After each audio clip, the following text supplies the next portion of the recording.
celui qu'a celui. Avec Eugène Fleury, avec tous les hommes et les femmes de bonne volonté.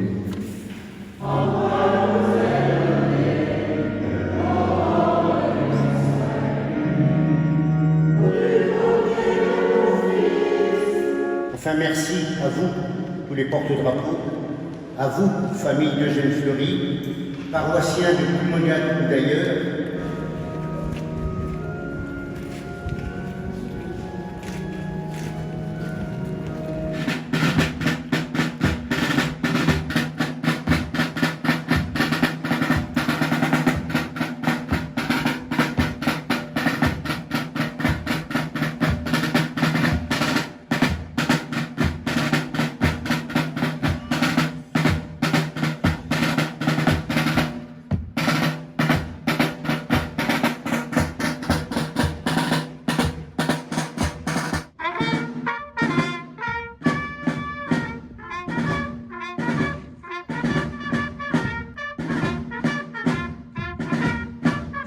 Lecture du poème Liberté par les enfants de l'école de Ploumogat.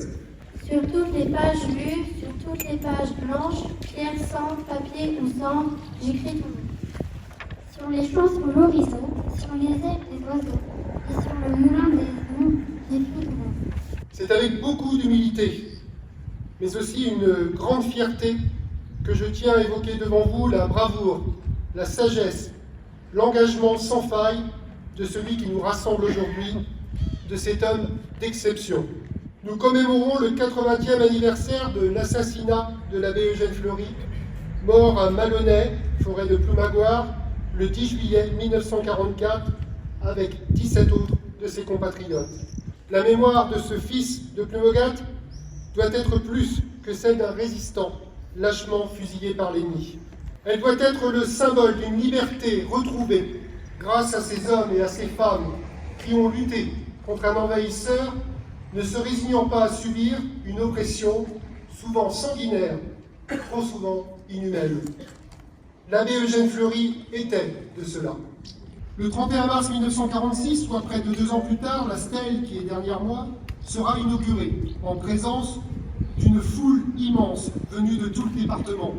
En ce jour de mémoire, nous ne pouvons que nous interroger sur ce qui pourrait nous empêcher, sur ce qui devrait nous empêcher l'histoire de se répéter.